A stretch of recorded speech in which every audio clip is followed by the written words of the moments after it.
Good morning, everyone. It's Nate. Every day I'm hustling, and I'm here with my panel, Tommy and Anthony Pittsburgh, and I'm super excited to have on the show Grimes Finds. How you doing, guys? I'm sure everyone's seen his videos. If not, his links in the bottom of the description. Make sure to check that out after the show. But yeah, I'm super excited to have him on. I watch a lot of his videos, and if you haven't seen his 500-pound safe, it's a great video. It's funny. For sure. Jeremy was hitting it like a lumberjack in the one part. It just had me cracking up. He's laid up in a bed now. His back is out. But not only that, so we attempted our 24-hour in a storage unit. And here's what I'm going to do is we're at 21 people right now. And we literally just got picked up late last night. And all I say is it didn't go as planned. But if you want, I told people I will exclusively release that on here. But we got to share and we got to get this to at least 60 viewers. Because we got to break a record. If you want to know exclusively what happened last night, I will release it here. But we got to share. So it's real easy, guys. If you're on your phone, the best thing to do is just hit share and text that link to someone and say, hey, check this out. It's real easy. It pops. It helps people grow. These guys put a lot of effort into what they do. And so obviously we want to see them grow. So if we want to hear what happened exclusively last night, I'll release it right here. But we got to get these guys to 60 viewers. So let's get going on that. Anthony, want to do your good mornings to everyone in the chat? Absolutely. Let me go ahead and put on live chat so I don't miss anyone. All right. So first one we have in here is looks like John Crocker's the first one I see. Followed by Michelle Loves Slots. Good morning to you guys. Storage Pilfer. Good to see you, man. Glad you're here. Got Bluegrass Picker. How you doing, Anthony? Good to see you, my man. Jamie, Rump Stump Reseller. Good morning. Kelly, the Ecom Mom Ward. What is up? We have Alexis. Good morning to you. Cherry Picker Veronica. How you doing? Lisa C. Glad to see you today. DC Sales, the master of the license plate, is with us. Danny May. Good to see you. Reselling Addicts. What is going on, Jenny and Jeff? Good to see you guys. Hit Flippin' Mama. What's up, Kelly? Good to see you, girl. Rachel K. Good morning to you. Glad you're here. Tease Flips. What's going on? We have Adventures in Reselling. What's up, Victoria? BK Vending and Flipping. What is up, Matt? Michelle Lathan. Good morning. Reseller Man, what's going on, my man?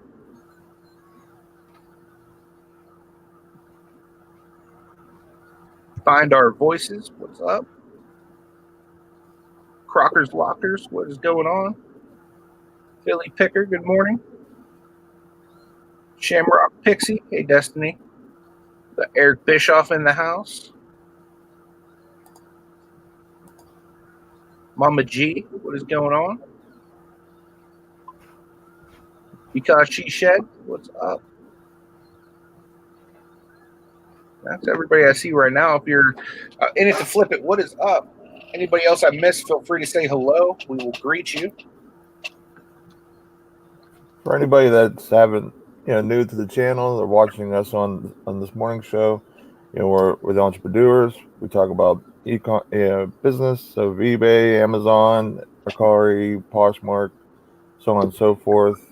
We're on every morning at 10 a.m. Eastern. It's a rotating channel with Tommy the Bargain Effect and Anthony Pittsburgh.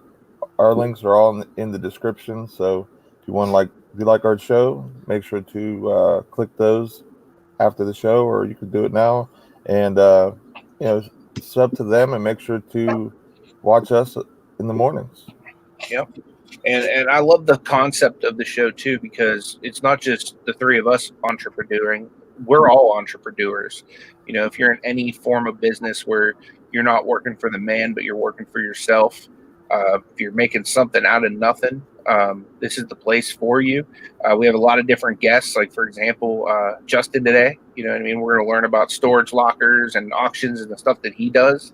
I'm real excited because personally, I'm winning on three storage units right now, and I've never bought one yet. So I'm super excited to like really just dive into it and try it. I've been wanting to get into it for a while, so like to be able to pick your brain today is going to be amazing. The cool thing is you got like a head start, because what I always tell people is like, you can teach a chimpanzee to go freaking hold up his hand and bid, right, and then pay. Yeah. So anybody can buy a unit, but I always tell people you got to have a way to sell. That if you don't have a platform to sell the product, you're going to get backed up, you're going to get overwhelmed. So you've already got a head start, brother. So I'm excited to see what you do with it.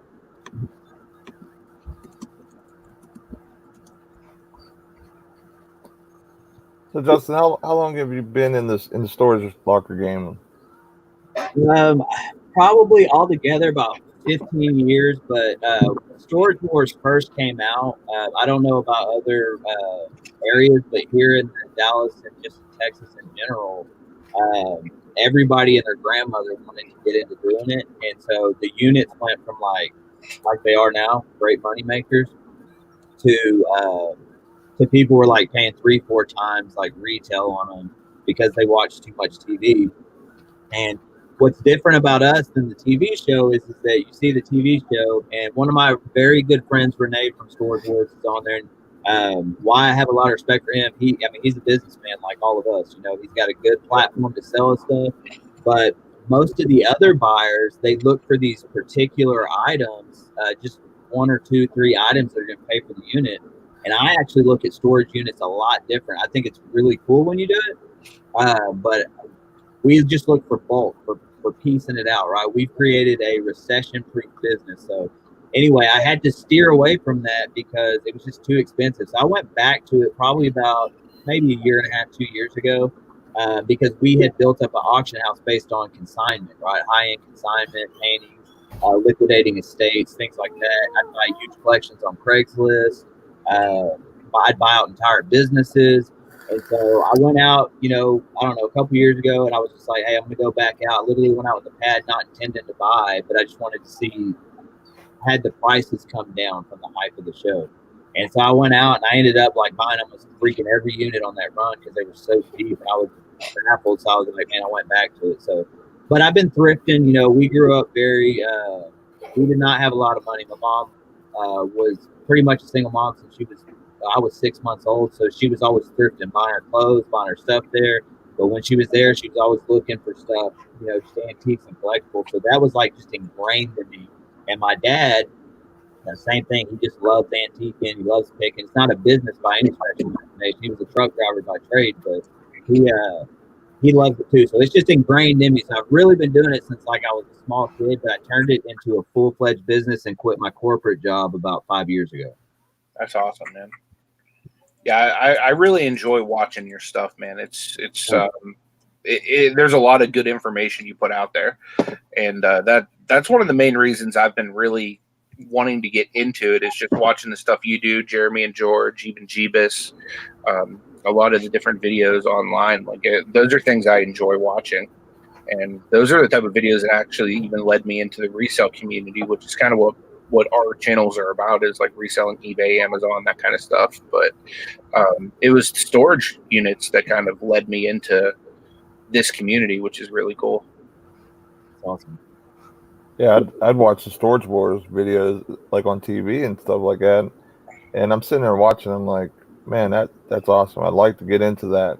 And I knew some of the pricing of the stuff that they're looking at, so I knew kind of how to bid if I would do it. So I had a little bit of information before I even was in the eBay and everything else that I do. And that's, I think the first couple of videos I watched were storage locker related. And then I end up stumbling upon reselling videos of eBay and Amazon.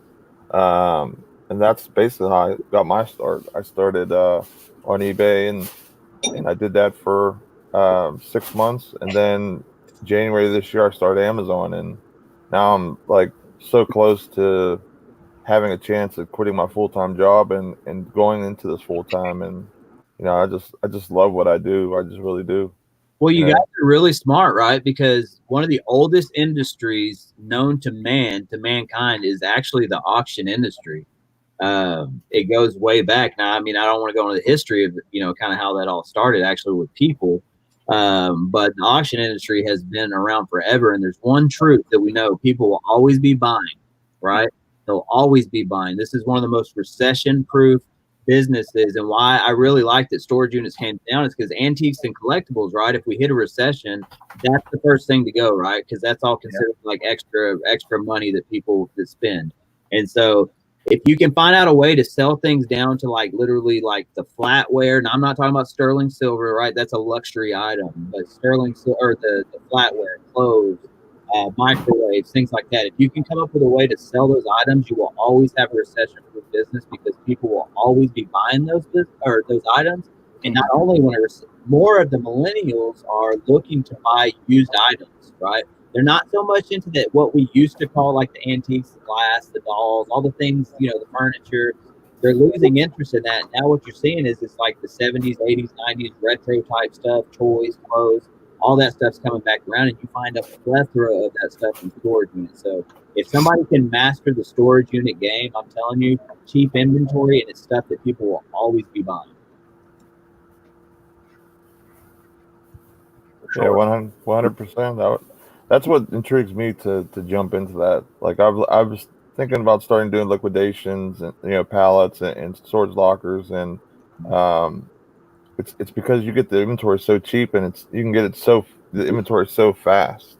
With me, working full-time job, you know, going to source like a whole day is only so much. I can only grow my business so much. But if I grab, lockers and put away the time to actually, go through them and clean them out and everything like that, depending on the locker, you can have, basically like how you do, like a whole auction worth of stuff, tons and tons of different lots and items that you could sell and make decent money at, so it's that's a great way to grow your business. And because like for example, like eBay, you can go to the stores and buy RA and stuff like that, but the high dollar items a lot of times are the collectibles and vintage stuff, like he was saying, and that like he said, that's a great way to find that stuff. And you'll always find that stuff in there. So I do look for that stuff, but I don't base what I'm going to bid based off of that, and I have to keep my emotions in check, right? My nostalgic emotions in check. So I basically, if I see a 10 by 20 packed, I know like, oh, easy. If it's all home goods and just regular stuff, I know, hey, easy, I can put that to 10 grand. And if there's other stuff in there, that's a bonus.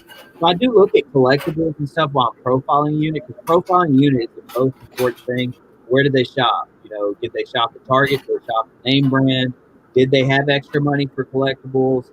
That's great. That all tells me they had a little extra money at some point, or maybe that's why their unit went bankrupt, because they spent too much money on collectibles. But it's all about the profile. So I take that in consideration, but I do not base my business off if I'm going to get a $10,000 item in there. I basically look at it and I say, all right, 10 by 20, it's packed. It's 10 grand easy. If there's a lot of collection in there, that's done, right?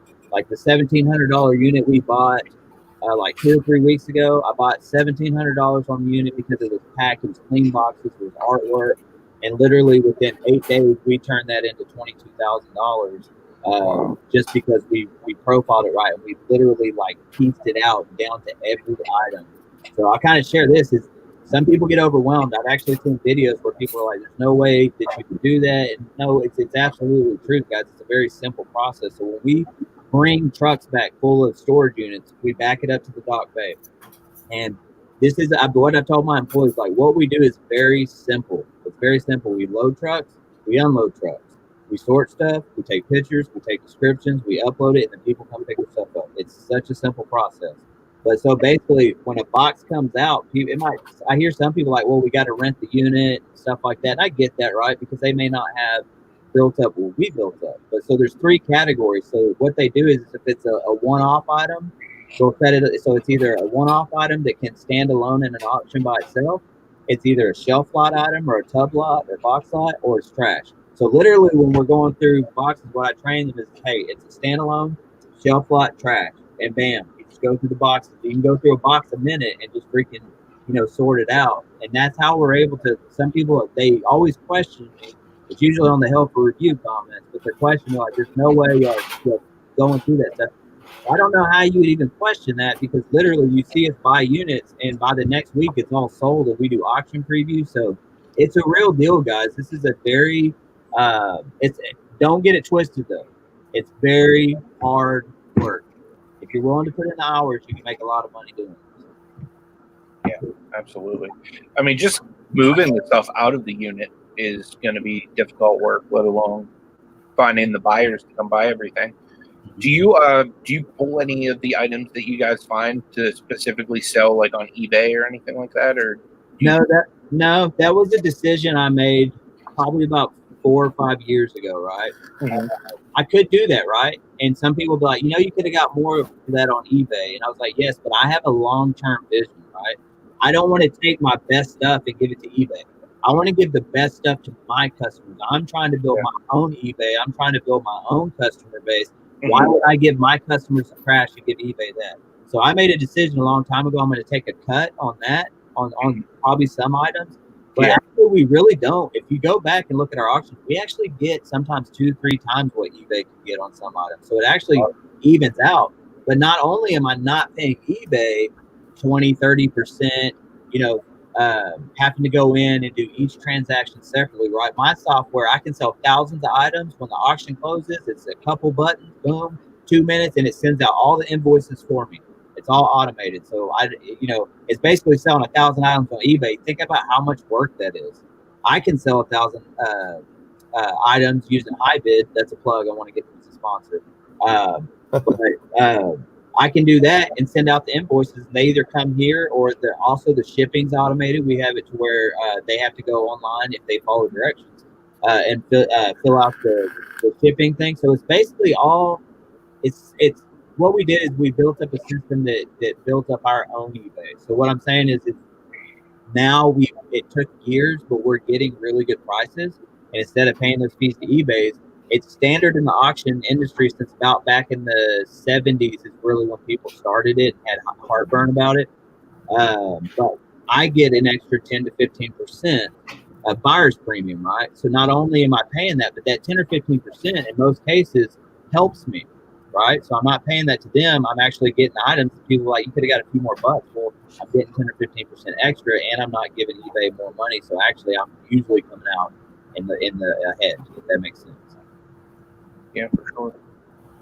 Yeah, I totally agree that you should. I love how you said that about eBay, and not that I don't like eBay or anything like that, but I love the idea that you want to give your buyers the chance to get all the great items, and whatever it goes for, it goes for. If it goes higher than eBay, if it goes a little less, if someone got it for a little less, that makes somebody so happy to get a deal like that, and they'll definitely come back. And that's the main thing, like getting people to come back, making people are satisfied with the items that they're getting and everything like that. So instead of like all the reselling you guys do, you could use HiBid, right? And maybe you choose to, hey, I'm only going to do one of my own auctions a month, right? To build that up. But what you're doing is it stores all your database. So how eBay has all those customers, you start building, right? So like, usually my auctions online, I'll get 50 to 120,000 people to each catalog, right? And we do that through a process we call target marketing. And I came from the corporate world, and that's kind of my thing is marketing and things like that. And so you guys could easily do that. And I encourage everybody, stop paying the fees. Take your time at least now and build it. Because think about this. Let me look. No, you look pretty old. You look old. I definitely look old. Right? We're all getting older. Right? And we know that things start hurting more. I'm learning that. I'll be 40 in like 3 or 4 months. Hold on a second. But we can only do this for so long, right? And so I made the choice is whenever it comes to that point to me where I'm kind of just either I'm done physically, I can't do it anymore, or maybe I just want to spend some time with my family. I will have built a business that I can sell, a legitimate business that I'll be able to sell for, hopefully $3 to $5 million. by the time this whole thing's done.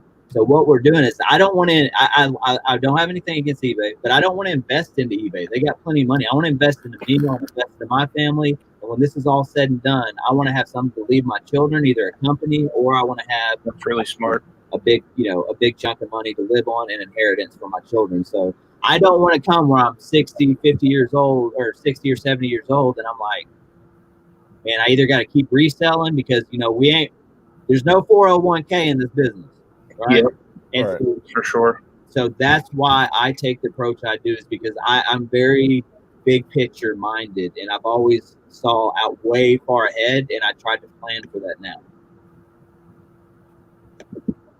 Yeah, it's very smart. I know when I first started selling on eBay and I was looking into incorporating and everything like that, a really good friend of mine, he's super business minded. He's helped a lot of people kind of get off the ground, and he actually like almost like kind of rolls kind of Shark Tank-esque where he'll like invest in certain companies. Mm-hmm. But the first thing that he told me is you need to get this from just being a dude sitting in his basement listing stuff on eBay to eventually making this something that you can just sell, like you were saying. Once you get to the point of it being, you're not wanting to do it anymore. So that's been something that I've been always kind of squirreling away in the back of my mind too, is how can I get this to the point where it's not just a one-man operation out of my house to something where I can scale it to the point where I can eventually bring on some employees and then have it be something that's attractive to somebody else that would be looking to get into a certain type of business. So I'd be curious in picking your mind a little bit more about like your strategy and stuff like that in regard of doing that.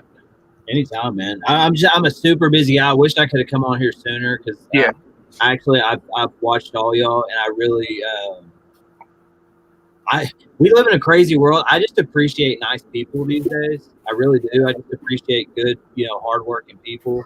And it seems that I know not all millennials are like that because I have a bunch of them working for me and I love them dearly. But we live in a different world, right? And I refuse to conform to that. I refuse to. So it's really nice to have good, hardworking, solid, but just good people. I really appreciate a lot of the things. I appreciate many of y'all sharing your faith and things like that. That's just something that's very rare. So that's really what it means to you guys. I appreciate that, man. Yeah, and you can tell just from your videos too that you're good people too, man, and you work hard and I try. Yeah. Lord's still working on me every day. He's working. Man, that means he hasn't given up on you yet. He's still got plenty of work for you. Oh, he ain't gonna give up on the job he started. That's why I have to tell myself every day. I see that the Lord has a plan for me, and I always work. And I'm like, man, I can't stop what God put in motion. I can't stop it. Who am I that I think that I can mess that up? If He wants it to happen, it's gonna happen. And so I do struggle with my faith in that sometimes, in which actually what that is, it's a pride issue with me, right? That I think that I'm for sure God put this in motion, but I'm for sure that I can mess it up. Those things contradict each other. If I believe He's an all-powerful, knowing God, that I can do that. So anyway, there's your sermon. I preached for years also. That's awesome, man. Yeah, me too. My wife and I actually got into reselling because our church closed. We planted a church here in our hometown, and it closed last March. So out of necessity, we moved back into our house, and I had a basement full of stuff that we hadn't been using because we were living in a women's recovery home because we basically were taking prostitutes off the street, breaking people out of the sex trade, drug addicts, whatever. We were basically bringing them through a 9-month discipleship process and kind of releasing them back into the world as changed people. But once all that closed, they moved a lot of it out to California, and there's basically I was like, okay, now what am I going to do with my life? And I had a background of doing this stuff. I used to be a lister for a guy on eBay about 10 years ago. And so I just started taking all the crap I had in my house that we weren't using for the year and a half we were living in the recovery home. And I just started selling it at flea markets, and eventually it got cold because we live in Pennsylvania. So I just started eBay, and I've just hit the ground running. And I tell people all the time, like, I started my business just cleaning out my house. You know what I mean? And I just reinvested it to keep getting more and more stuff. And, here I am today. God has completely graced it. I have a second channel that we do Bible study on every Tuesday. We were doing it on. No, I've heard you mention that before. I've just got so much going on. YouTube is a full-time stinking business, guys. Y'all know that. This is business. Absolutely. And I never expected our channel to take off the way it did. So it's just really blown my mind. And so I feel an obligation to our subscribers that literally hang out with us every night at our premieres. Like, I feel an obligation to keep giving them just better content, So literally, like I get up usually between 4 and 5. I'm up here at the office. I try to, get a couple hours ahead of the team just to prep whatever they're going to be doing. And then usually when I get home at 5 or 6, then it's into getting the video ready, premiering at 8, replying to comments, and then usually back to auction emails and things like that. So literally it's like an 18-hour day. And that's why I want to have something to show for at the end of this. Yeah, absolutely. Hey, you guys are at 65. Is that a record? It's pretty dang close. Hey, we're not stopping there. We got to get to 100 because I got some big news. I know I said 60, but I was kind of it was a prank, like they pranked on me on that slave video. That was not nice, y'all. Did y'all see that video? Yeah, I watched it. Okay, so if y'all haven't seen it, you got to go check it out. But whatever was in that safe, and I pulled it out, I was so shocked because literally that morning, I was sitting over in the shipping area, just kind of doing, getting in the word a little bit, and I was praying. And there's this new song that's just kind of my thing. It's called Spirit Move, and so I literally was just praying for something specific. And so I was so shocked when I pulled that out of there, and I'll be honest. At first, I was like, if you see, I was looking around because I was like, did one of these clowns do this? But I wanted, so, when you find something like that, you want it to be real. Mm-hmm. And then I kind of just tossed it over to my wife because I was like, I didn't want to open it up and it not be real. And so anyway, that's a prank on y'all. I feel like I need to get somebody back. So, hey, let's get these guys to 100. That's for sure a record. And I'm going to tell you what happened to me and Jeremy at What the Hell. I will tell you the police were involved. And he's a bad influence. We're like 10-year-old boys. I'm telling you, something wild went down, and he'll be releasing a video today, and I'll be releasing mine tonight if I can get it all ready, because he's such a pro. He's a pro. I'm not gonna lie, y'all. Something happened in that storage unit, and I froze up. Right? And Jeremy's all the time. He's like, "You gotta record." Something goes down, and he's like, got his phone out, and I'm like trying to figure out a way out of a situation. I'm trying to like be a Marine, be covert, be quiet. This dude's his phone. So he's got way better footage than me. Reseller Man wants to ask you if you have to be a legit auctioneer to have an auction on high bid. Okay, so I don't know about your state, but here's what I'll tell you is I have gone to, years ago, I was a licensed auctioneer. I went to auction. I paid the, whatever it was, crazy $3,000. I got certified through the state. Did that, but they actually changed the laws in 2016 here in Texas, where the auction association here in Texas changed the laws, right? And they would no longer, so we pay in fees, right? I'd pay in my dues every year to be a live auctioneer. And what that does is, so if something goes wrong with your auction, they protect you. But what they did is they said, we're not going to protect online sales anymore. And I can kind of get why, because that's the future, right? It was online sales. I think it was too hard for them to regulate. And so they actually stopped. So those fees meant nothing to me anymore. And so I've watched auction house after auction house die, right? And I saw that. And so we decided to go online only years ago because it just didn't make sense, right? Why would I do live auctions where I can fit 100 people if we're packed, right? Yeah. Other than that, or I can reach 100,000 people that I could never reach in a live auction. Right. So I made that decision a long time ago. But you do not, here in Texas, if you do online auctions through high bid, you do not have to be a licensed auctioneer anymore. And so the reason I did that is because, like I said, if I got in trouble, the auction association was going to do nothing for me, so it made no sense to pay those dues or anything. Now we're still legit. We're a registered business. We pay our taxes. We're registered and everything. We have a really good reputation as a company. So I would tell you, but I learned a lot of that by being regulated through the state for years, right? To pick up good habits through that. So no, you don't, but make sure that you understand what their laws are, because I promise you it will help you in the future. Reselling Addicts is asking if you could kind of explain what high bid is. Okay, so high bid, all it is basically it's like a third party hosting, right?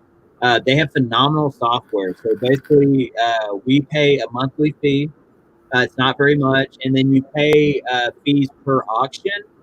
Like, so you'll pay like so many cents a lot, but it caps out, right? So each auction, the most it's going to cost you is $75.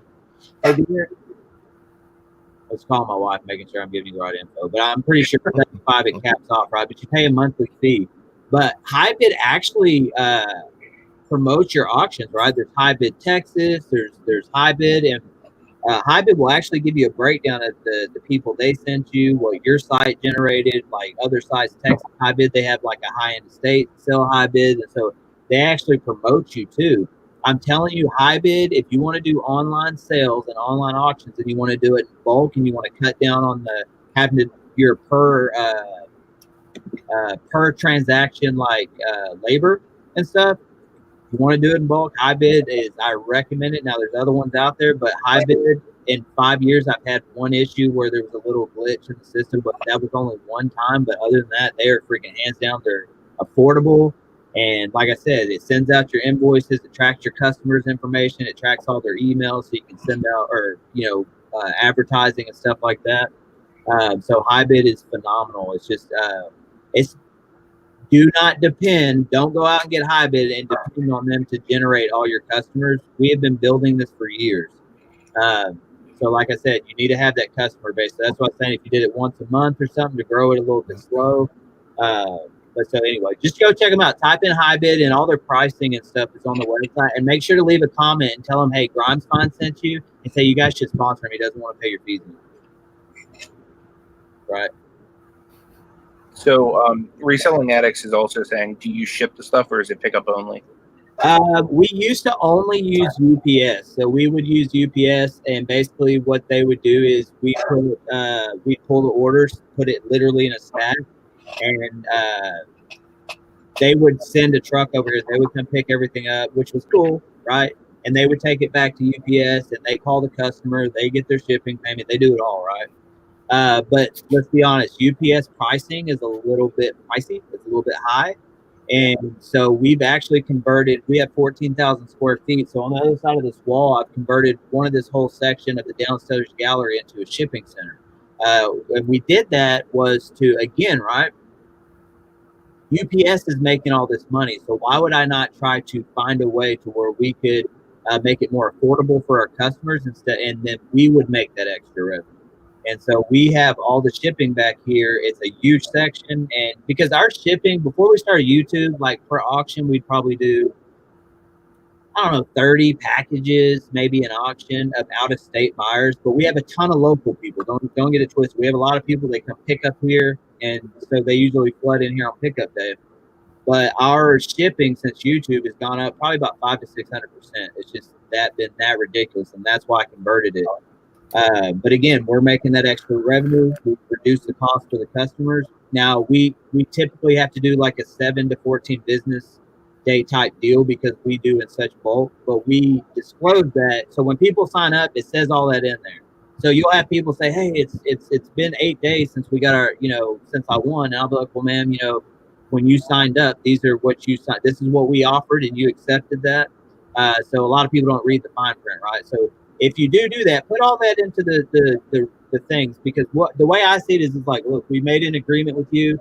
You signed up based off that agreement, and we want to do our best to achieve that. And if you look at our online reviews, obviously I think we 99%, we freaking knocked that out of the park. But it's been a tough year because of the growth we've had. It got really hard, and that's why I made the decision to go ahead and convert into shipping. And so there you go. Find Our Voices wants to know, how many roughly do you ship to the UK, if any? So international, right?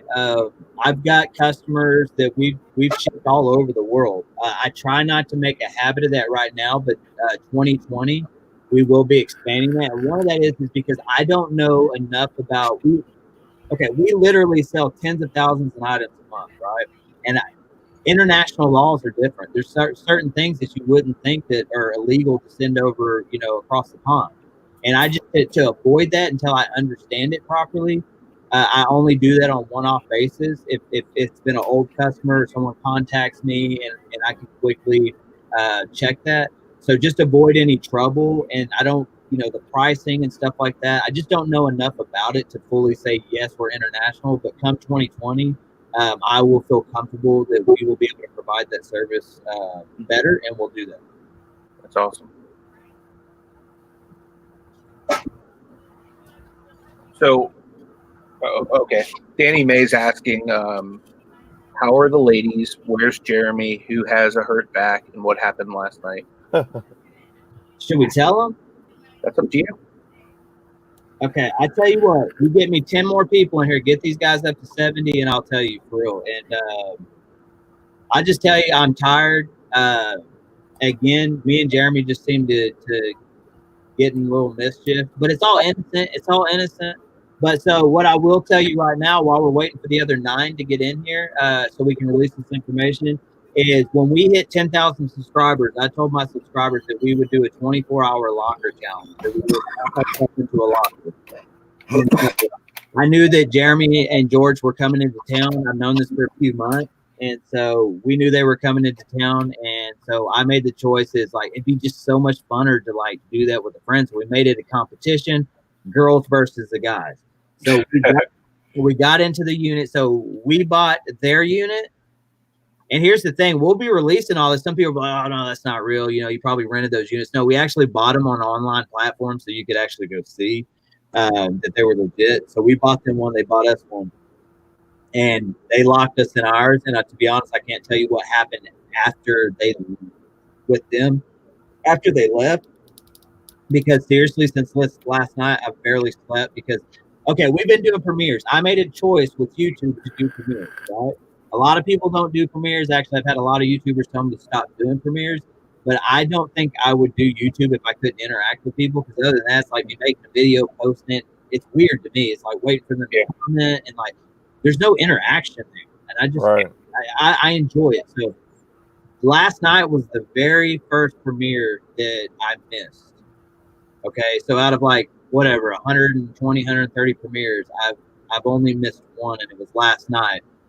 And I'm gonna say what happened was because Jeremy is freaking loud, and he's like a bull in a china shop. They call it he calls himself Captain Fumble Nuts or something, I'm not joking. It's so true. So we were literally, I'm just gonna tell you, we were locked in the unit. So the ladies locked us in the unit, and it was actually a cool unit. There was a lot of boxes, and so what we did is basically we're like we could take one luxury item. And he took this thing called the O light, which is phenomenal. Y'all got to check that out. It's like got a magnet on it, sticks, but the light was good. So we actually just stuck the magnet on the top of the unit, and it lit up the whole freaking joint. But it was an 8x10. And so first thing we did when we got in the unit, well, I can't tell you all that. What I'll tell you this is that I don't know. I'm not for sure that there wasn't someone literally. This was not in a good part of town. I don't know if somebody literally was living in the unit behind us because it was an older facility and there was a light on in the unit and we could see it through the cracks. But anyway, what I'll tell you right now, and at the end, I'll tell you the rest, is that somebody came to get that lock off the door and it was not our wives. Damn. So I'll tell you that for right now. And then at the end, I'll tell you who got that lock off and where we ended up. Yeah, that's awesome, man. Like, I can't wait to actually see the video of it. Right? I can't wait to see it. Dude, we were having so much fun in there. We like set up a TV tray in the middle, and what I will tell you is I was like, he's like, what do you want to do? I was like, dude, look at all these boxes. I can't wait. So we just started unboxing literally in there. We built a fort. I mean, it was fun while it lasted. That's what I'll say. It was fun while it lasted. I'm curious to find out who had more fun, the boys or the girls.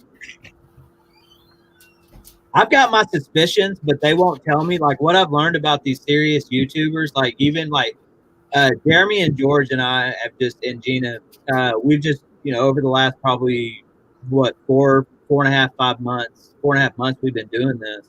we've become really good friends, right? Because we have an anchor in our faith. We do the same things. I've been up to Ohio to see them. Jeremy's been down here twice. Me and Jeremy literally talk shop every stinking day, either through text or through Facebook. And so we've just built up a friendship. So, but even with that friendship, they are so serious about keeping secrets. They're not going to release. He might be mad at me right now that I just told you we did unboxings and built the fort. I don't know. So anyway, I don't know what the ladies did. I have to wait till the video comes up. That's awesome, though, man. That's one thing I really love about doing YouTube is just the relationships. Like, for example, these two guys that I do the show with, like, we've become super tight. You know what I mean? We talk. Like, if we don't talk every day for at least an hour, I feel like there's something missing in my day. Right. Yeah. Right. Or you guys are mad at me, which that hasn't happened. So, well, how can you be mad at such a magnificent beard? Right, I try to keep it nice with this lion tamer. I was waiting for the lion tamer to come out. Nate's like the spokesman for lion tamer now. Hey, do it, man. Hey, the weirdest thing, I never expected this, and I haven't responded to any of them. But I got people like emailing us on YouTube asking us if they can send me free products and stuff. And I hadn't taken them up on any of it because I'm like, man, this is weird. They're like, hey, man, I'll give you $500 if you freaking talk about this. I'm like, I don't even like that. That didn't even look good. I'm not going to do that. For real, like, I mean, I take this very serious. Like, I'm not going to flaunt your product that I don't even believe in. Right. Or for money and try to get my people to buy your junk. So I'm not saying it's all junk, but I don't have time to go through my emails, to be honest. I have literally,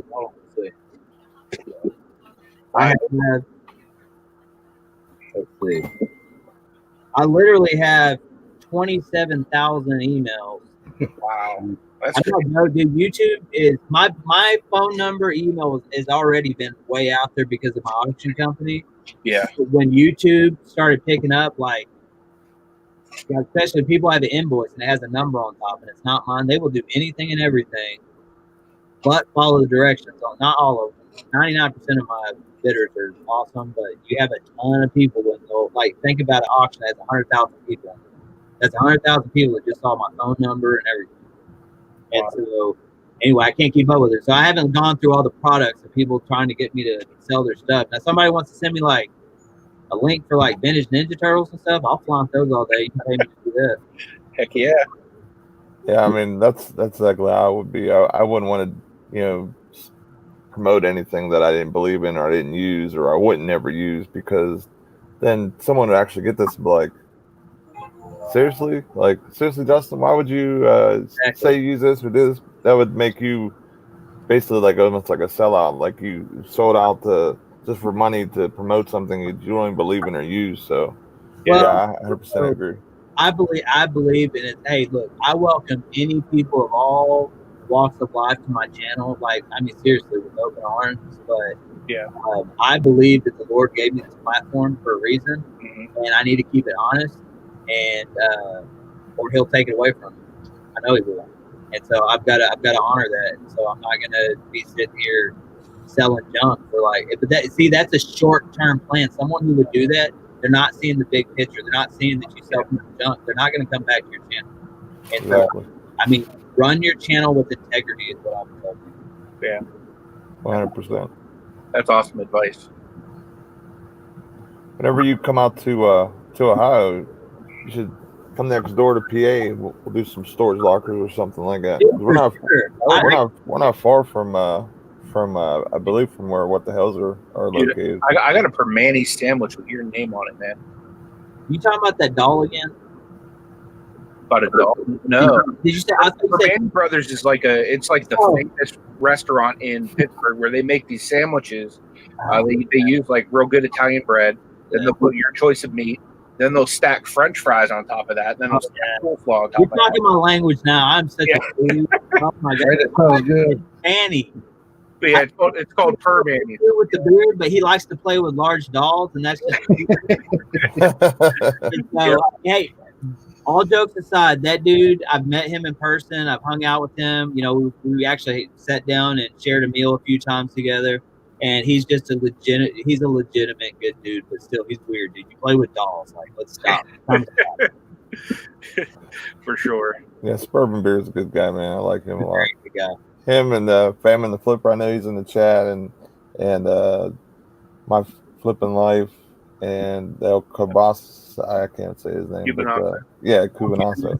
Hey, that dude. Those guys are awesome. I gotta tell you, like, especially him, and all the other guys are great too. But like, he'll send me a message on Facebook, and it's the most genuine, nice. He seems like such he's just a good dude. And like Alex too. Like I love those guys. You know, they're good dudes. You know, and Alex has got a past like me, and he's on the straight and narrow now, and he's doing his best. He's doing his thing, and so I just have a huge appreciation for those guys. For sure. Yeah. Do you mind sharing any of your past? Because I know the three of us, we all kind of come from similar backgrounds, such as like Alex. I got shady background. Hey, we do. I have people that getting held for review, and they're like, "Oh my God, you've been in jail, you used to do drugs." I'm like, "Yeah, I've said that before. Like, why is this a shocker to you?" Yeah. I'm not proud of my past, but I refuse to hide it. One is for my own well-being, right? If I ever forget how deep the hole was, the Lord pulled me out. That's where arrogance will set in, and I don't want to do that. And what that will also do, it will allow me to look at other people who are currently in where my past used to be.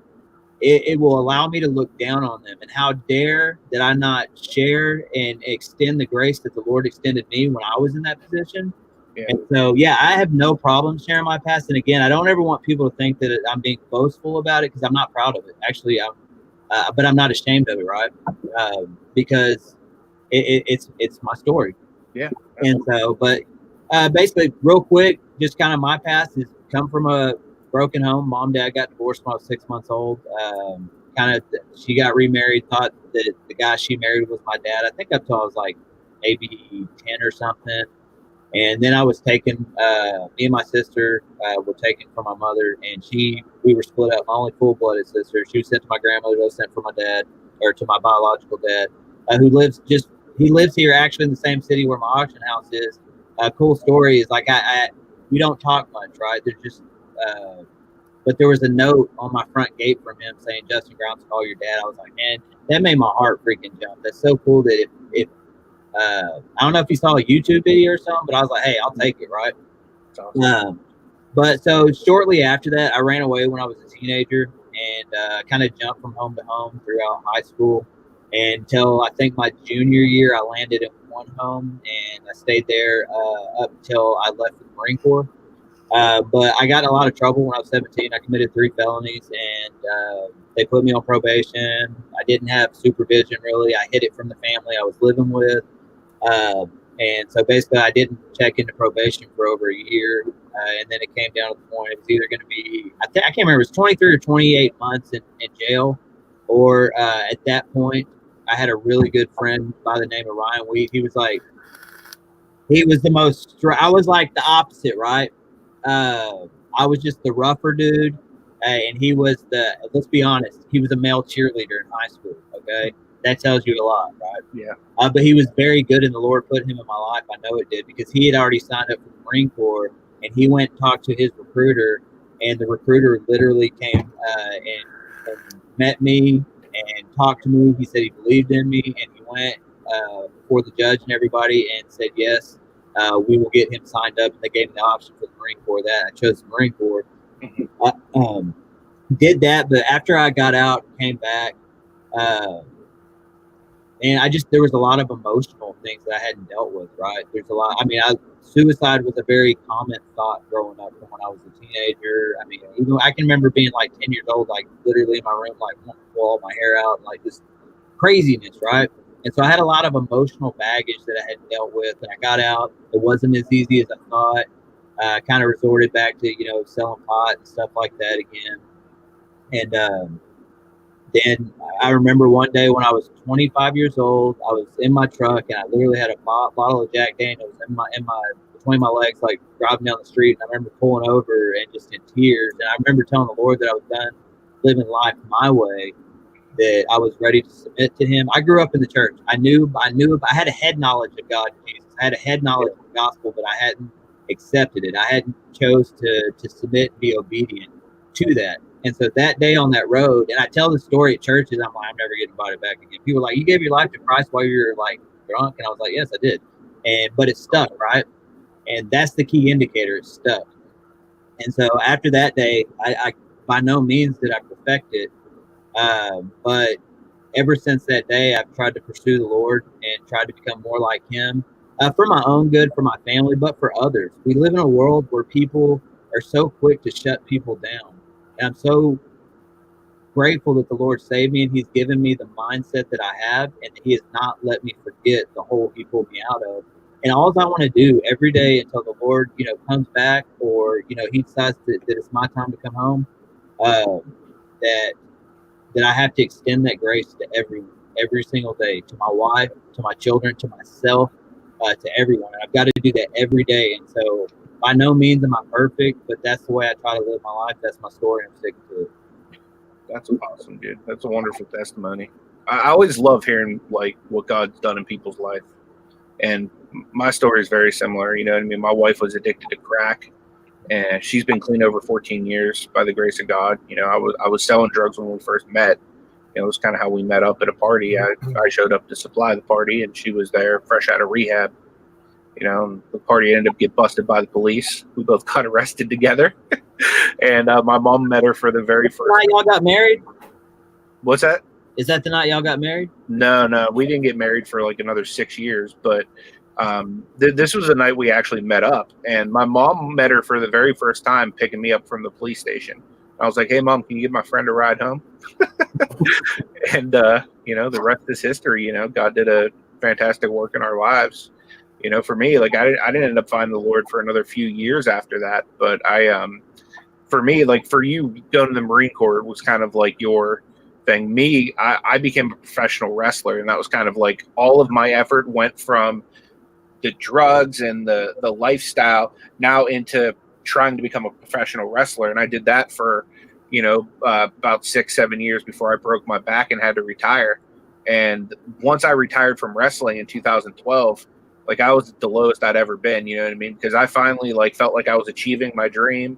I was traveling around the world, wrestling, like people that I grew up watching on TV. And then like I was just like, man, my life is over. I don't know what I'm going to do with myself. I was walking around. I had like a Ninja Turtle style back brace. You know what I mean? And here I'm supposed to be this big wrestler. I can't lift over 20 pounds. And I just got to the point where it's like, I felt like I had nothing, and God showed up and He restored me. And He's given me a wonderful path to take. That's awesome. That's freaking awesome. Yeah, I did. I can relate with that a little bit. A lot of people, I don't know if a lot of people know, but I competed in mixed martial arts for about 8 years. Mm-hmm. I didn't just train. I didn't just go buy the tap out t-shirts. I actually was in the cage 9 times. So I know about that back thing, giving out and stuff. My body is, and then I picked this business to go into after I've been twisted and beat on for freaking 8 years. Yeah, mine is basically I got hurt at work and was on pain pills and things like that, and figured out, hey, these are worth a lot of money. So the hustler that was inside of me was like, hey, well, if I go to another doctor, I can sell those and keep those ones. So I ended up doing that, and eventually, for a while I was feeling like I was on cloud 9 because I was doing real good financially and making tons of money. And one day, 10 days before Christmas, I got locked up. I was 20. I think I was 20 at the time. So I turned 21 in jail, and I did my first. I was locked up for 11 months. So it was the first time I ever got in trouble or anything like that, and kind of battled addiction for a few years, in and out of jail for 3 years. My mom had basically called like a vacation because like I'd go every year because of violations and things like that, and then I thought I had everything kind of squared away. I was in a bad relationship and stuff like that, so I moved away from that. I met my wife I'm with now.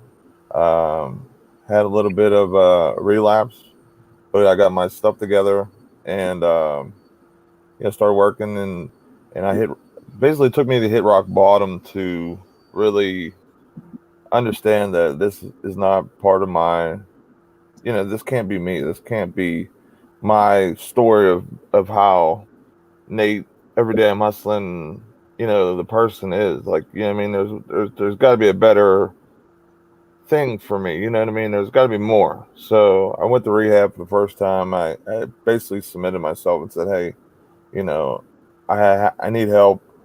I've in rehab. I got to talk to somebody like I believe it was a counselor, or, one of them counselor people or whatever, where they did one-on-ones with you, and it kind of gave me like an understanding of how my mind works.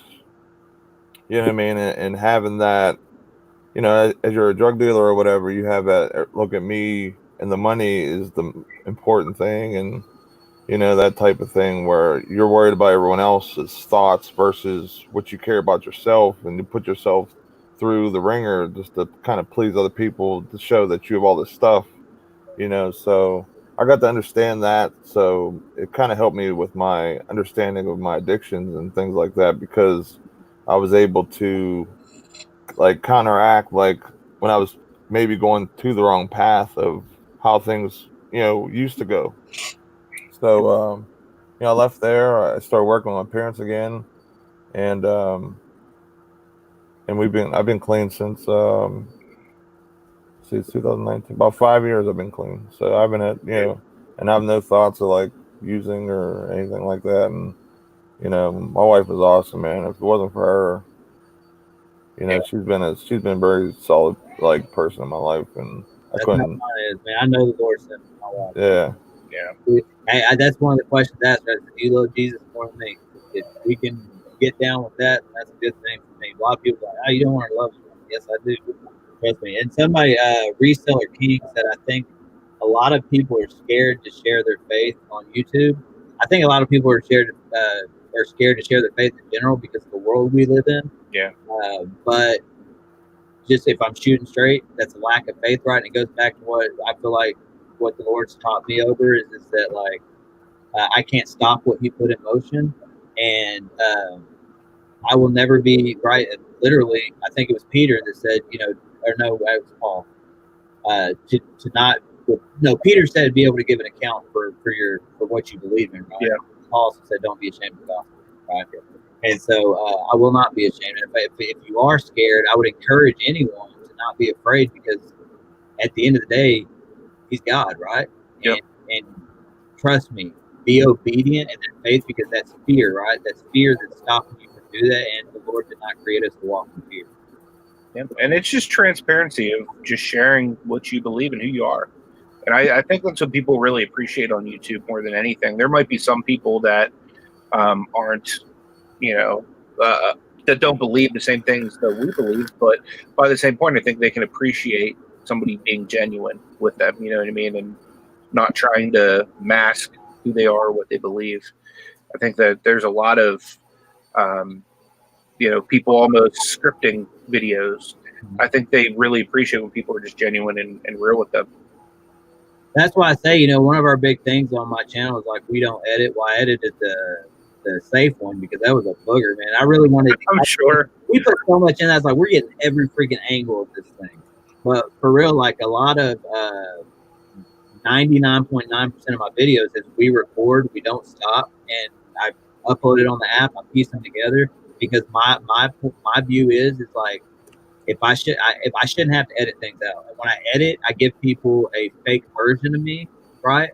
And so I don't want them to see that. I want them to see who I am. That does not help my testimony if all they see is the good, right? Because a lot of my friends are pastors, and a lot of people have this false narrative of them and put a expectation on them that they can't hold because they see them for 45 minutes in their best every Sunday, right? And so how could I not do the same? And if I shouldn't have said it. I shouldn't have said it whether you could hear me or not. And so I'm not going to edit it out. So if I said it, I said it. I'm going to own it, and I'm going to move forward. And I would rather say it on camera and have somebody call me out, another, believer or something, call me out on that.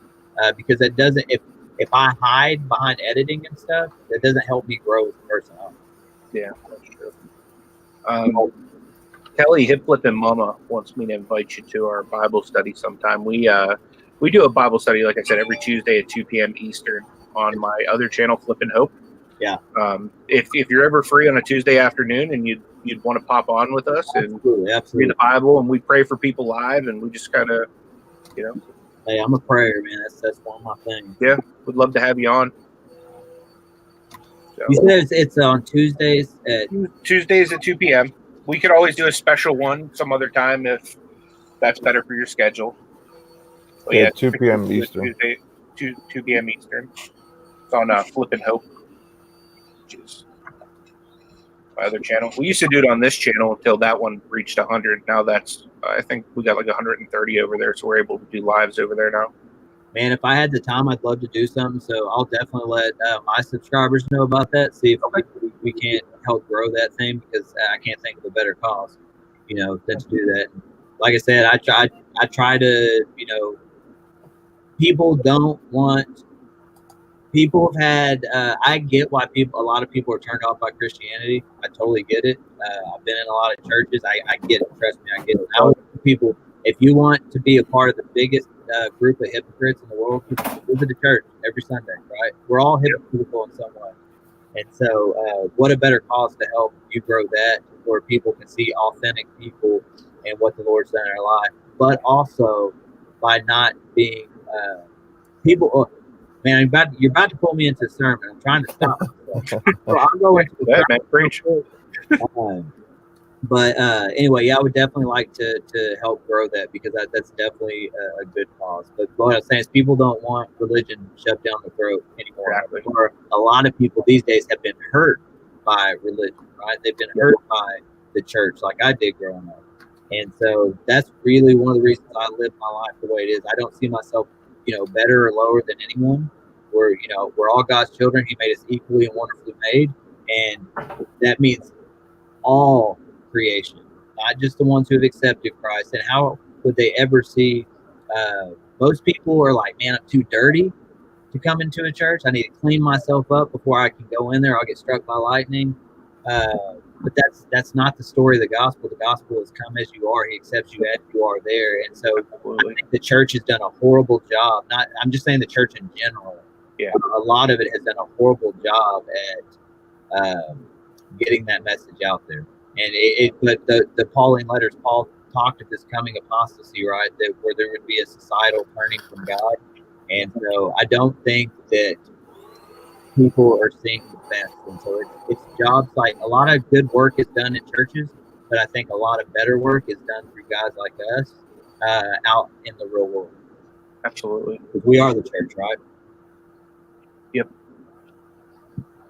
One thing that I've been really trying to teach in Bible studies is more so relationship rather than religion, trying to tear down a lot of those strongholds that religion would bring about in Christianity, and just kind of teach what a genuine relationship with Jesus Christ looks like.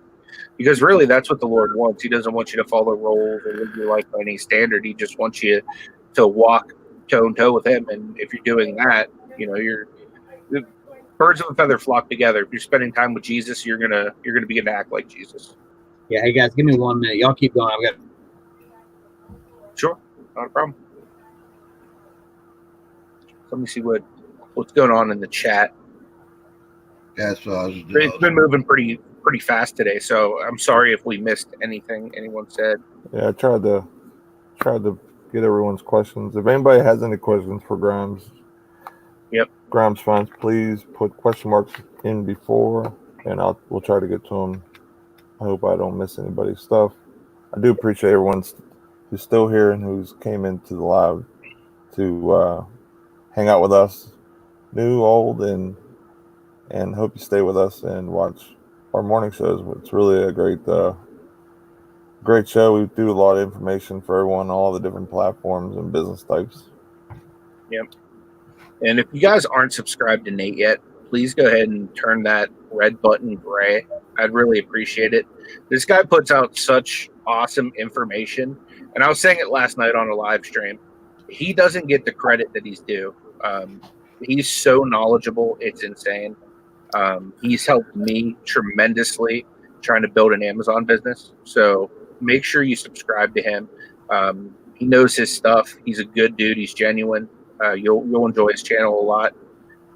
Tommy's awesome as well. If you haven't subscribed to him, I know Nate has the link down below. Or Tommy can even type something in the chat. Definitely make sure you're subscribed to him. I'm sure most of you guys are subscribed to Justin already, but if you're not, highly, highly, highly suggest it. His channel is amazing. Yeah, for sure. And tomorrow the show is going to be on my channel, so if you want to show me a little bit of love, feel free to go ahead and click on the link in the description for my channel. I'd love to have any of you guys come over. We do 7-day-a-week uploads over there, mainly reselling stuff. Sometimes I'll have some vlogs with my wife or whatnot. Then we do this show. We rotate it every week. Yeah, Tammy, Justin is the bomb. Yeah, I love his energy, and he's a straight shooter, and his videos are very entertaining and have a lot of information too. I mean, yesterday I was laughing and learning at the same time, and what's a better time than that, That's the best. And it's real world stuff you can apply to your life.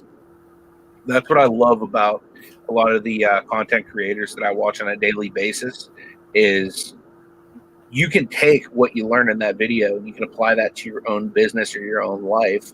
And it just, there you go, Nate. Gracious.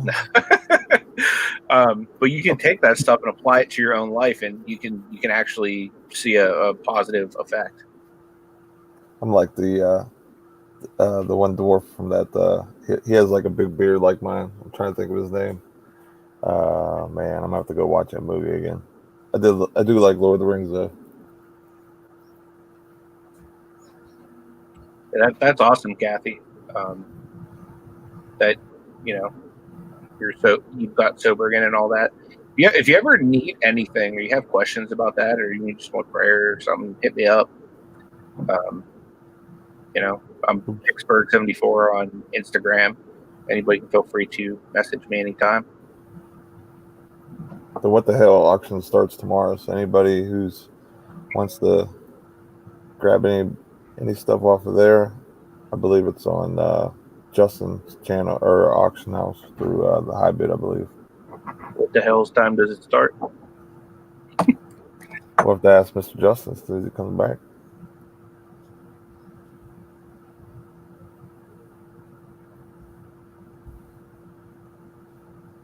He said I could play a younger Gandalf.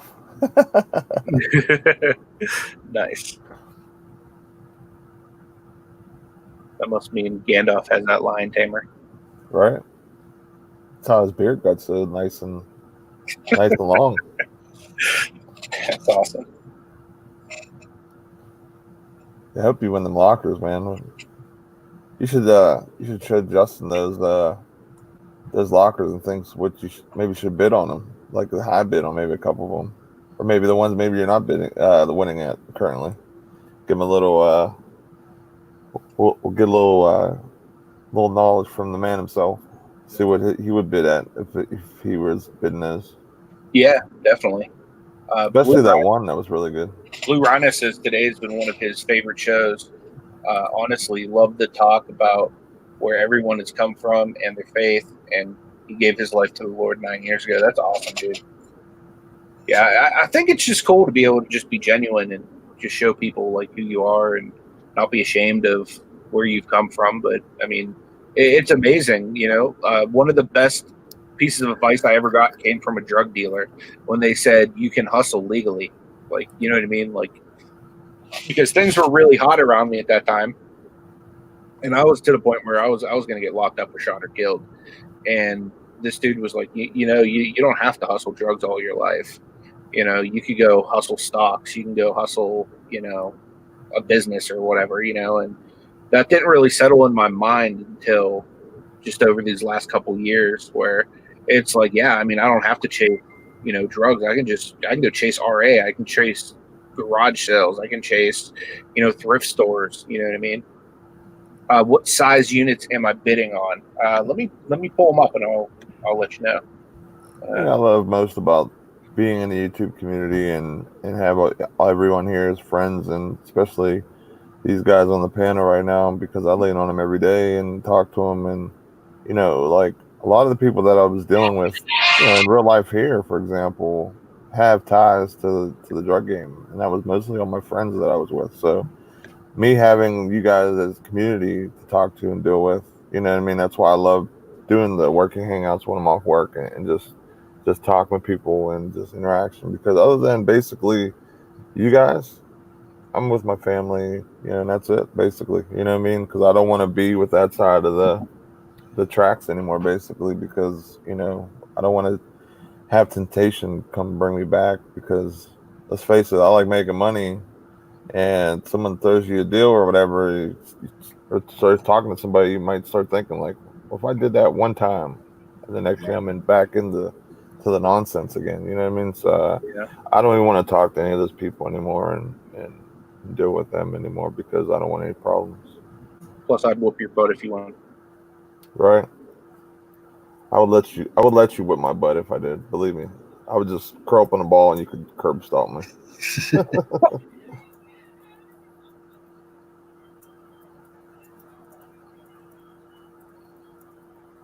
Back to that.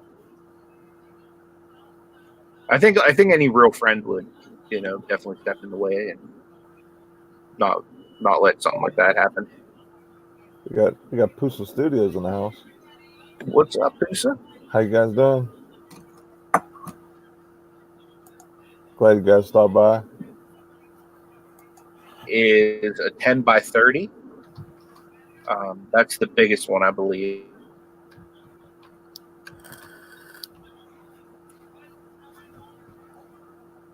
Just don't have the capacity to handle 8 lockers by myself, pretty much. So the second one is a 10 by 10.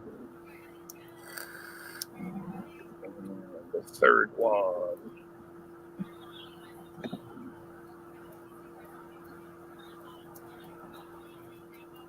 Third one's a 5 by 5. So I'm comfortable with dealing with those. So yeah, I'm hoping that I win at least one, if not all three. I think I can handle all three, but at least one would be nice, since I've, like I said, I've been wanting to get into storage for a while, and I just haven't yet. Yeah, I was bidding on 8 of them, Bad Dog, at once, and I hit up Nate. I was like, dude, I'm like crazy over here. Like, if I actually win 8 lockers, I don't even know what I would do with myself. Right. The nice thing is the 3 I'm currently winning on are in the same facility. So my wife's been basically hounding me to get a storage unit anyway. The storage unit place near my house gives you a free, it's a box truck. It's almost like a U-Haul to move in.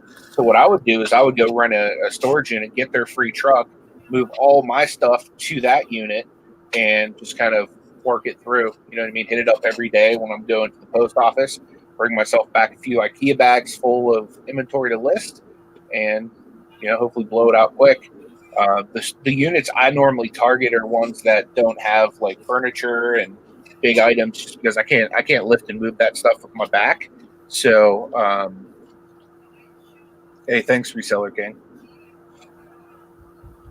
Amy, Grand Final is the only ones in this group I've seen. I'll have to check out the rest of y'all. Thanks for coming in, and all of our links are in description. So if you want to watch our shows, make sure to sub and make sure to ring that bell. This way you get the notifications for our show, because our show is a rotating show, but it's the same time every day, Monday through Friday, 10 o'clock Eastern. And sometimes we cut it at about 11:30, 12 o'clock, depending on how things are rolling and everything like that. But Yep. it's on my channel on Wednesdays, it's on Anthony's Pittsburgh's channel Tuesdays and Thursdays, and it's on Tommy's Mondays and Fridays. We talk about a bunch of different varieties of ecom business and just business in general, and Yep. we kind of just roll with it. We let the chat kind of guide us where we go, and a lot of times, and because we want to make sure to answer any of your questions and any topics or anything that you guys may have or whatever. So Yep. I have a couple special guests lined up too, that aren't part of this community that I think would be able to add some value. The one guy is like brilliant in the stock market. And that's something that we don't really talk about much in this community is stocks. So I think one show I'm going to have him on to kind of give us like a little bit of a lesson of how he does stocks. And, that might be something that some of us might want to add to our repertoire. So I think that'd be cool. He has a lot of business knowledge. He started several businesses as well. Then I have another guy coming on who is a professional wrestling promoter. He also has run and managed like several restaurants and stuff like that. So I think that would just be kind of cool to kind of go from an entrepreneurial perspective like that. And then I have another guy coming on that is owner of 3 businesses that I think it'd be pretty cool to kind of, learn a little bit more about that as well. But as always, we're always looking for people that are doing e-commerce, eBay, Amazon, storage units, auctions, like any kind of stuff, because we want to learn too. You know what I mean? And I think that's the great thing about having different people on, different perspective of things, is getting to learn exactly how these people make money, because it's possible. America was founded upon people coming from other countries to come here and to just do what they knew how to do to make a living, to feed themselves and their family. Right. And I think that every single person has the capability to work for themselves and not have to be tied down to a 9-to-5 or whatever. And I really love that aspect of this show, is being able to showcase different ways, because not everything is for everybody. So I think it's kind of cool to be able to show different sides of things from time to time. There's an app that I want to start using. It's called Acorns, and you can invest, like you can have it round after every purchase, round it and invest in stocks with it. That's something I'm going to start using, especially once I go full time, because I won't have a 401k or anything like that. And, I do want to have something stashed away, one day for when, I get old and I can't hustle every day or possibly every day, and I can, invest, that way or whatever the case is. I mean, it will only take if you spend, say 51 cents, it'll take 49 cents and then add it to that total. So it's not like a huge amount every time or whatever. And a little bit adds up, especially if you're doing purchases like we are with business, and, just everyday purchases when you go to the store. It kind of, you're investing money, but you're not really, it's not big chunks that you're seeing that you're going to be, looking at every time that you do those investments. Yeah, I actually do Robinhood Reseller King. Pretty cool. Welcome back, Justin. Hey, sorry if I didn't mention, we're a U-Haul location too. What's that? So I added on U-Haul. So I added on U-Haul to my dealer, or to my auction house, and so we're a U-Haul dealer. And I've actually got my team out picking up units, and so there was a customer I needed help get a trailer. Yeah, no big deal, man. Yeah, no worries. I know you're busy, so I appreciate that you taking the time out and being with us today. Absolutely. So, hey, I've got about 10 more minutes. If there's any more questions, I'd be happy to do that. And I will. Hey, I think I can't remember where we were, but the Bible study thing, I'm all in. I'm going to try to. I'll make it. Here in the next few weeks, we'll make it, because we're not traveling anymore till the end of February. We're going to go ahead and we're liquidating everything in the auction house to have a fresh start for the 2020. And so we'll be around. So I'll actually have a little bit extra time. Awesome. Cool. Look forward to it. Yeah, if anyone has any questions, please put question marks in the beginning, and I'll highlight it, and we'll have Justin answer them if possible. So, Justin, whenever you started your business, what did you start off with? Like what did you have, like cash wise, or what would you recommend the average person start out that would jumping into the storage business, like cash wise? Well, it just depends. What's your end game, right? That's people, and everybody asks me stuff. I'm like, what's your end goal, right? I think that people should sit down, make a goal. Do you want to stay small scale? Do you want to go medium, large? Like what in your head do you envision, right? Because that's going to make me give you advice on maybe 1 or 2 or 3 different routes, right? I personally worked in the corporate world. Like it's a part of my testimony. I'll share it later. I'm not going to go into detail, but I had a job for 8 years as a director for the corporate office of Motel 6 that I have zero college. I just worked hard. I, worked myself up. That position had a degree required and 10 years experience. I had zero experience, but I've always been a go-getter, right? And so people take no too easy, right? I get you don't want to be too pushy, but give it a shot. I always say they just scratch the surface, right? People these days, they want to scratch the surface. They don't want to dig deep. And if you would have just hung in there for like 30 more minutes digging, you would have maybe found that treasure, right? And so I started just basically going to thrift stores, right? My job, I was blessed. It was a remote job. I'd go into the office, but if I didn't want to, I could work from home, or someday I can say it now, but some days I'd go set up like 10 fishing poles out the lake. I'd set up my laptop and I'd work from there while I was fishing. Awesome. Or I'd go take 2-3 hours and just go thrifting. And then I would, resell that on Craigslist. Craigslist was a big thing back then. So if somebody has a budget, if you want to immediately hop into a business our size, it's probably going to cost you about $100,000. Just to get it started.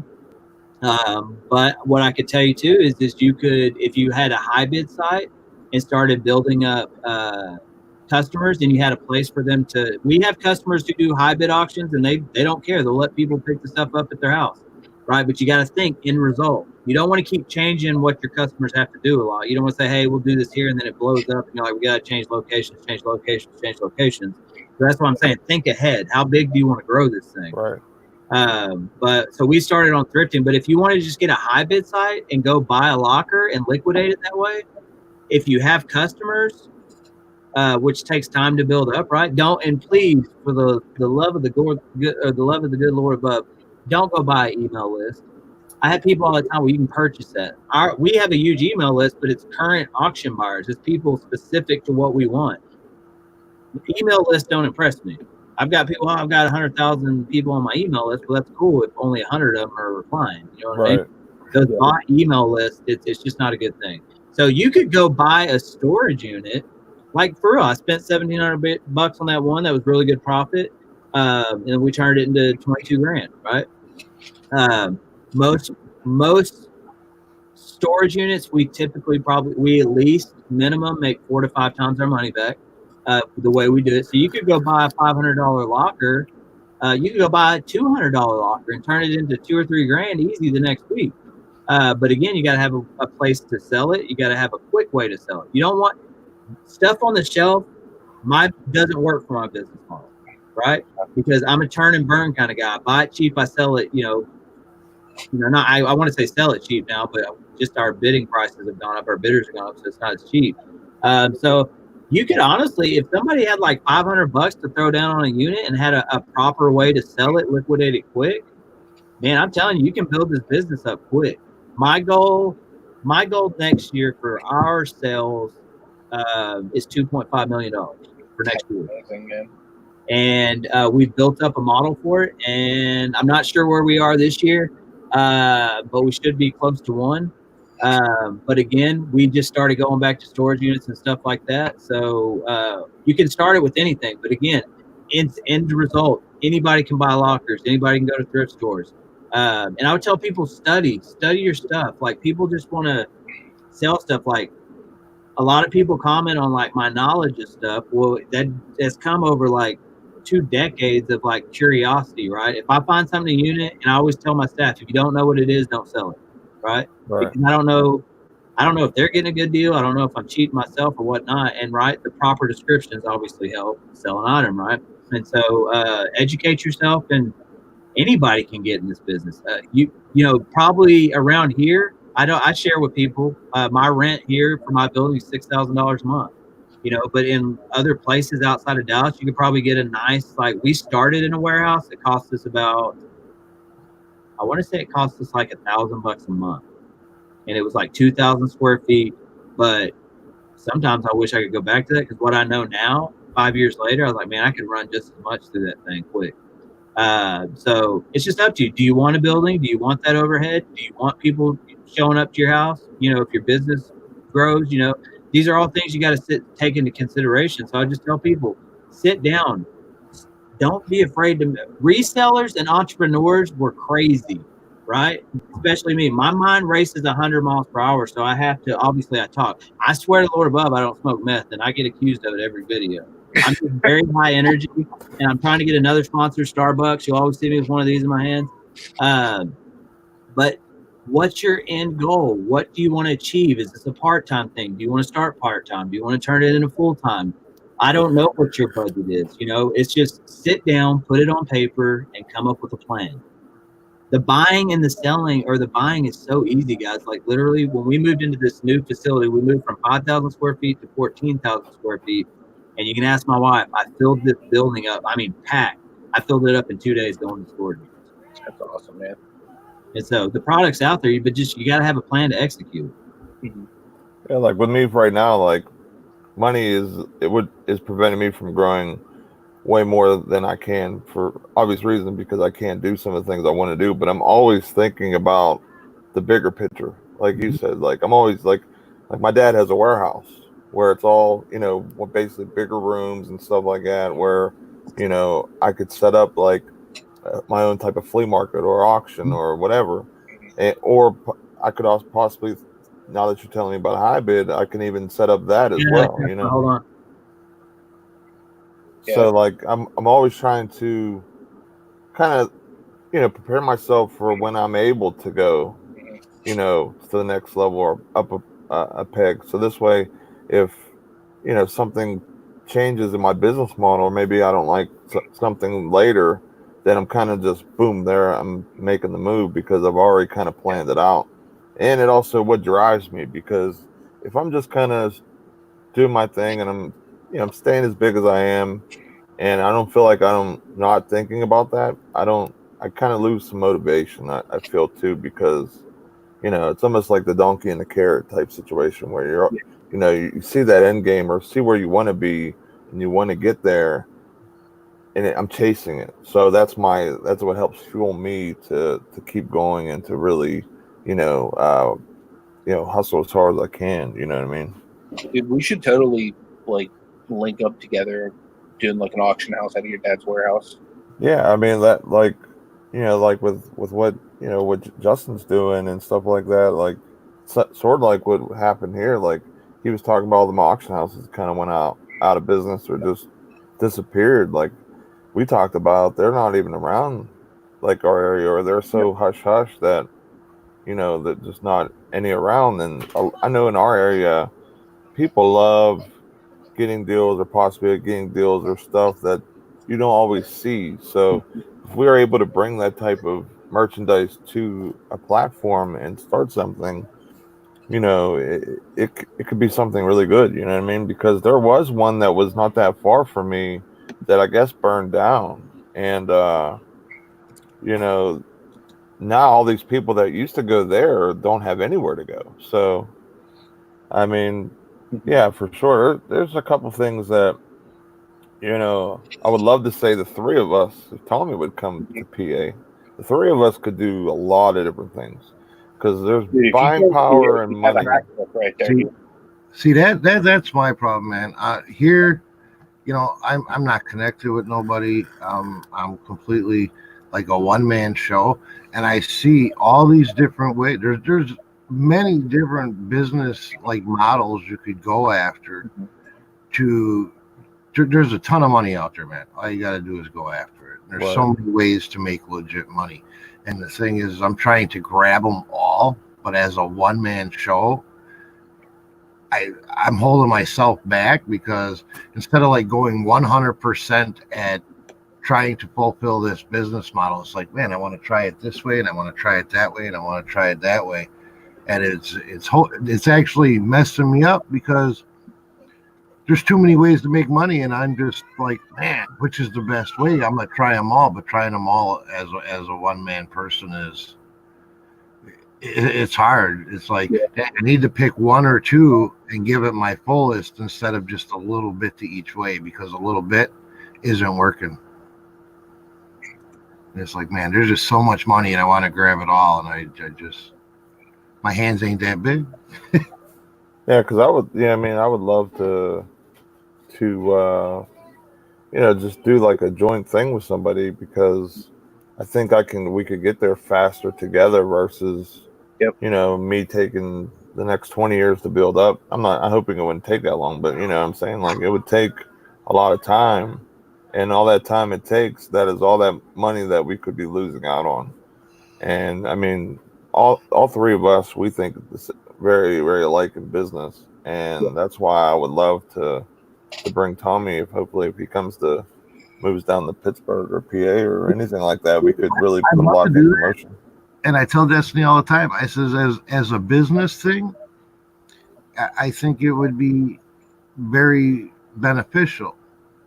But as far as like as a what would I say, as far as quality of living wise, weather is messing with me bad. And if I'm going to make a major move, I want to go where I'll be able to be more productive and not deal with so much pain and discomfort. And that's going to be somewhere warm because winters it's miserable right now for me. Yeah. So I'm like, man. So what y'all got to do is we need to get together and pick a warm place and all move there. I'm down. Can Steelers come? Right, that and I own my house. I don't know if I would have such an easy time getting in a second house because my credit's horrible or whatever right now. So I don't know how that would work for me moving. I would basically have to sell this house. You own it outright?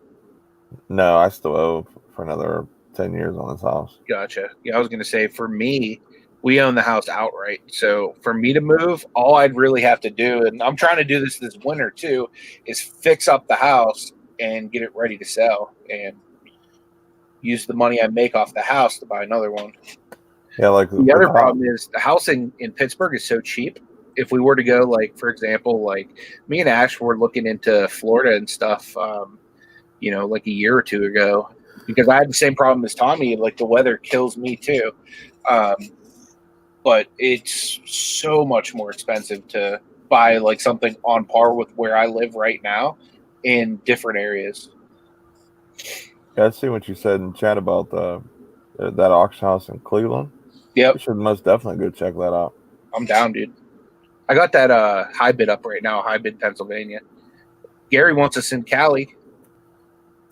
Yeah, I would definitely come visit you in Cali, dude. Probably in 2020, I think. I just got to build up some more money because we're getting ready to go to Disney next week. So Kathy said, haha, can the Steelers come? I wish they would. Well, actually, I don't, because they need to stay here in Pittsburgh. Like, because of my like, for the size of my family and stuff like that, for me to move to like a warmer, better area, it's probably going to cost me an arm and a leg compared to what I'd get for this house too, and what I have in the house. And I guess it just depends on where, you know what I mean? Like what location, what the cost of living is, because Pittsburgh is one of the cheaper places to live in the country, especially like where I live in Westmoreland County. Like, it's one of the cheapest places to live in the entire county. Yeah, because Tommy, like, how long have you had snow up there for already? Like, you've had it for what? We've had snow now. Like, the first time it snowed was 2 weeks ago. And then it was just light and it left. But I mean, we haven't had snow here in where I'm at in the state that's like, you've always been able to see the grass through it. Now, when we were in Appleton over the weekend in that area, they got dumped about 6-7 inches. See, we haven't even an hour and a half from us. Not north. It's not even like it's further north. It's straight east of us, and they got hit a lot harder. But we've never had snow to cover our grass here yet. Yeah, like yesterday or last night, I should say, was the first time we actually had like snowfall, like, at all. And it hasn't been anything like it was basically what you said, like it would just cover the grass and that's basically it or whatever. So see, it's not that bad in PA. We do have 6 Lombardi trophies here. Right? Only the Patriots can say anything about better than that. But ours are all legitimate. Right? Yeah, I would like to move somewhere where when they say, it's a cold day today, it's 55 degrees. Yeah, that's Florida. That's definitely Florida. Destiny would love Florida because, she's got a ton of family all over Florida. Where do they live? Are they close to Orlando? She's got aunts close to Orlando. She's got people. They're all over. I can't remember all the towns. She's got people down by the Keys. She's got. Trying to think of that other town. There's somebody in our chats, I believe, that's like right where her aunt is. But see, since my main issue, a lot of it is psoriatic arthritis, the humidity kind of messes with me too. Not as bad as the cold. I'd rather deal with humidity inflammation than cold inflammation. So I actually, before I could say, yeah, let's move to Florida because it's just warmer there, I'd probably have to go spend like 2 weeks down there and just see how my body reacts to it. A lot of Tennessee fans in the house. Tennessee's honestly a good area to live because you're kind of in the central of the United States. So shipping wise for eBay and everything else, you're kind of in the middle, and the weather you're kind of in the middle too. And I hear it's not too expensive the housing and stuff like that. I heard it's pretty decent. I think Fatman the Flipper's moving to Tennessee. If I heard that right, I might be wrong. So yeah, I'm like with my situation here. Like I have my dad's warehouse, my house, and like I said, anything I would buy would probably cost an arm and a leg because I would need a 4-bedroom house or at least a 3-bedroom at the very least. Yeah. Then I'd have to take on my junk too. The two places that I've really been looking at is like Phoenix or the Vegas area. And I'm looking at it both as far as like comfort of living and business wise, because Phoenix has a lot of warehouse depots there that liquidate stuff. And, if you wanna buy from liquidators, there's a ton that are right there. So that's going to save on shipping costs when you order pallets or trucks. Yeah. I've also looked at like warehousing in Vegas. You can get a really nice place, man. Reasonable rent outside, in certain areas, but warehousing is expensive. Yeah, I can imagine. Where in Phoenix, you're paying a little bit more for your housing, but you can get warehouses cheap. So it kind of balances out between business and personal life, right? Financially, because I know I'm going to end up needing a warehouse space. I can't keep running out of this basement, especially if I'm go the liquidation route with pallets. If I had 2 pallets dropped in my driveway today, I'd be screwed. That's exactly how I am right now. And so the minute Ash knew I was seriously bidding on these lockers, she's like, "You need a storage unit. Like this is you can't keep bringing this stuff in our house." It says Arizona's a good place for arthritis, asthma, but it's not. See, just come to PA. Nothing makes you feel better than a Steelers victory, Tommy. You just haven't experienced it firsthand, right? I don't see. I'm not a real big sports follower, really. But I think no matter where I move, man, I'd still have to back the pack. See, once you come to a real sports town, yep, you got the Pirates. Oh no, man! I started off bad. Yeah. Hold on, Steelers, Penguins, then Penn State. Oh, Pitt doesn't really do too good, but all right. So we got a decent sports area. We're not far from Ohio as Ohio State. Yep. I hear they have 2 NFL teams, but people don't talk about them very often. Yeah, the Buckeyes are the bigger teams out of that. Yeah. You know what? I bet you the Buckeyes could beat the Bengals. Probably. I know the fans out there. I know Bama. Bama could probably beat them. That's for sure. Yeah. Andy Dalton would get eaten alive. Yeah. That guy would still be on his roof. Yep. For sure. See, that's a negative too. That's one thing about Arizona and Nevada. Lisa C said couldn't do desert, no ocean, no fishing. I know, and I love fishing, so that's another negative. U-Haul. Grimes is back. Another U-Haul. Gotcha. Business is good. Yeah, Hey, you know that we. How long did we have that, dear? Yeah. Did you say hi, dear? Hi. Hook your hand over here. Hello. That's Hey. how you doing? I'm cleaning. She's cleaning coffee I Cleaning spilled. up coffee. Nice. Told you y'all she was a good wife. Between you and my wife, we should get a Starbucks deal easy because she buys so much Starbucks, it's ridiculous. Hey, as much free advertising I give Starbucks, U-Haul, High Bid, another thing. They should give us one. But I think it's at like I think it's 10,000. I can't remember. I haven't had time to slow down because there's a lot of other opportunities on YouTube. If you're business people, I think all entrepreneurs. I think YouTube is great for learning tools for others, but also if we're being honest, it's a great. It's a good extra stream of revenue. And I know some people are like, I don't ever talk about that. Well, I told you, I'm just honest. And when I started my YouTube channel, if you go back to my early videos, I said that we were a business first, a YouTube channel second, and that I created this for a marketing thing, but then I just got pulled into it. I love it now. I love the people, but it started as a business thing. It's still a business thing for me, but YouTube offers entrepreneurs a lot of other different ways to add revenue streams to the business. So take advantage of it. That's kind of what I was just talking about with the fellas when you were taking care of business, man.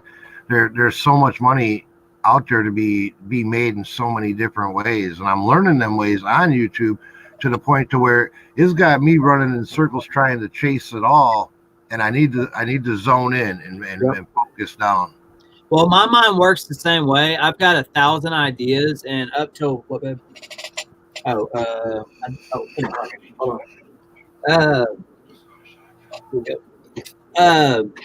What was I saying? I forgot. Yeah, 1,000 ideas. Oh yeah, ideas. So I have a lot of ideas too, but so like I have other ideas that I've not put on the back burner, but it doesn't help me if I come up with 10 ideas and kind of half butt do all of them, if it makes sense. It's like I want to master them one at a time because the end result will be better. And sometimes the way that most of our minds work is we've got 1,000 ideas. And so I've actually just learned probably in the last year or two to slow down. And I had the U-Haul. I had that marked as a extra stream of revenue I wanted to add to my business. I actually, have something a little bit different I want to do with shipping, talking to third-party shipping companies that can actually come here and I can hire the people and make this actually where people can come in off the streets to bring us their stuff to ship. But I'm just not at a place I feel comfortable doing that. But eventually I will be taking shipping from outside, not to do with our auctions. To make extra revenue, and then I have we're going to start franchising our auction houses. We have some people that we've allowed to come in, and what we do is we're auction hosting for them, and we do their marketing. And basically, they take their picture descriptions, they send it to us. We advertise their sales, we run it on our sites, and it's an affiliate program. And we literally probably have like 50 to 100 people that want to join our affiliate program, but I don't think it would honor them well right now. That I could do the best job. So I've actually put that project off on hold for the last 2 years, but we will be kicking that off in 2020. So basically, we'll do a phenomenal job. We'll market their auctions, but basically what they'll do, they do the work. They airdrop us their photos, or we teach them how to use the software. And then we do, and so rates will vary, right? If I have to go in, if my staff goes in, puts their picture descriptions in, it's a little bit more. But if they just send us, if they do everything on their own, we basically keep the buyer's premium to host it, and they have direct access to our buyers. And so that's something we'll be kicking off in 2020 because I'd like to have, a good 40 to 50 affiliates to where we're doing giving them a good service, but then they're basically just sending us a free check every time they run an auction. And so that's coming in 2020. That's awesome. That might be something I might be interested in doing. Because I mean, like I don't have the